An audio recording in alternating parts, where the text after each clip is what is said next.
Para comentar as notícias deste sábado, conosco hoje, Fernando Capês. Bom dia, seja bem-vindo. Bom, Fernando, vamos então repercutir essa notícia da decisão do Supremo Tribunal Federal referente a Sérgio Cabral. Seria o fim da Lava Jato? Bom dia, Carolina. Bom dia, Vitor. Bom dia aos nossos amigos aí que nos acompanham na PAN. A questão, nós precisamos entender direito o que o Supremo decidiu. Então, o Sérgio Cabral não foi absolvido, nem o processo foi anulado. A defesa, comandada ali pelo advogado criminalista Daniel Bialski, alegou o seguinte: o processo já dura mais de 6 anos, ou os processos, ele responde a 35 processos, 33 na Justiça Federal, 2 na Justiça Estadual, e ele responde preso a esses processos, encarcerado por esse processo há mais de 6 anos. O que o Supremo Tribunal Federal decidiu é o seguinte: ele continua respondendo por esses processos, ele não foi absolvido desse processo, muito provavelmente ele será condenado com trânsito em julgado por muitos desses processos, porque ele é réu confesso. No entanto, o Código de Processo Penal autoriza que ele, enquanto o processo anda, durante a tramitação do processo, antes que haja a execução da pena efetivamente imposta, que ele possa responder sobre outras medidas restritivas, não necessariamente a prisão. Isso está na lei. O artigo 319 do Código de Processo Penal é claro. Existem várias medidas restritivas que podem ser impostas. A prisão preventiva, prender, segurar preso enquanto o processo tramita, ela exige alguns requisitos.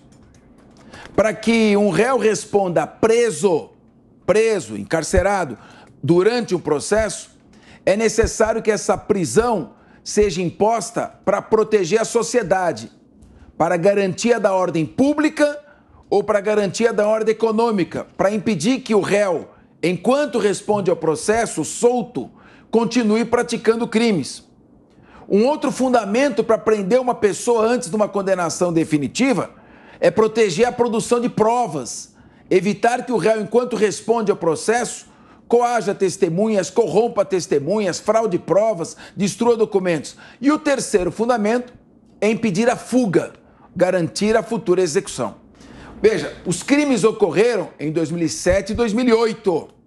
Ele já não é mais governador, está afastado completamente das funções públicas. E o que o Supremo decidiu é que ele responderá com uma tornozeleira eletrônica dentro de sua casa enquanto o processo não termina, aplicando o artigo 319 do Código de Processo Penal. É importante que seja aplicada a lei, que se obedeça ao rito processual, esclarecendo que ele não foi absolvido, que ele está respondendo ainda sob medidas restritivas que não são a prisão.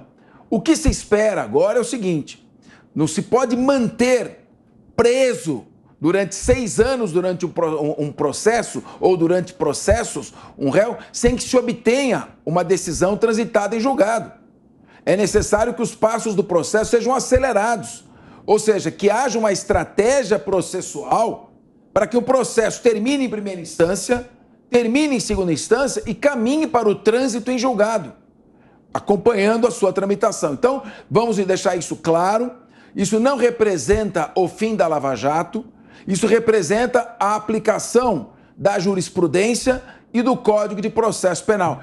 Ele é um corrupto confesso? Confesso. Está caminhando o processo para condenação? Está caminhando o processo para condenação.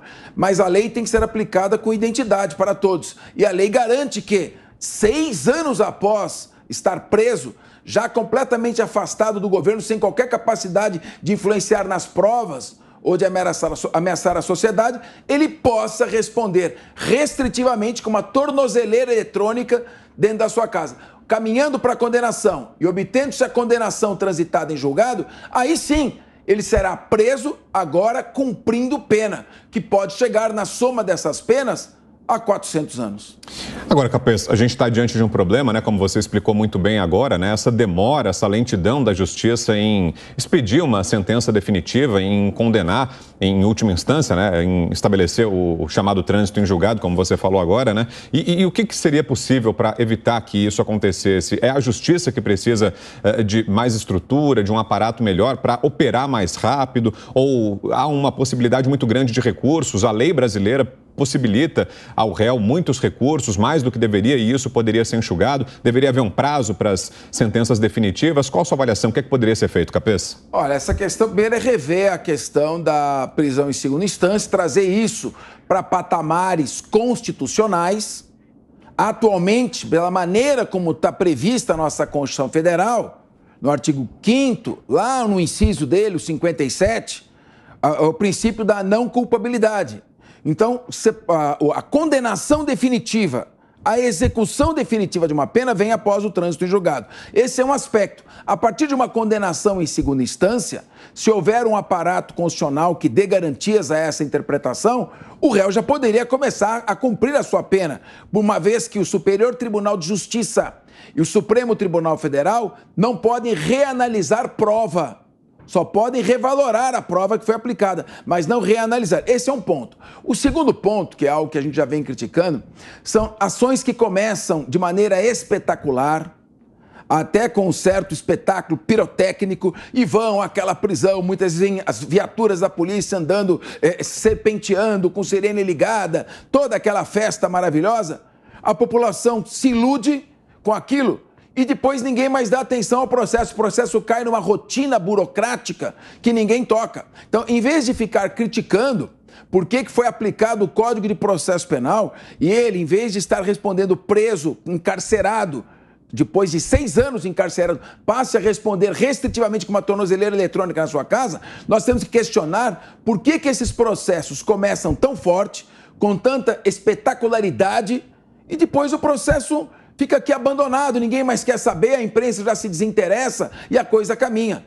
Então é muito importante que a gente faça essa análise, que se discuta com profundidade, como a Jovem Pan está fazendo aqui, discutindo essa questão sem demagogia, sob o prisma técnico e propondo soluções. Os processos precisam terminar mais rapidamente, precisam caminhar sem tantas instâncias e tantos recursos, Vitor.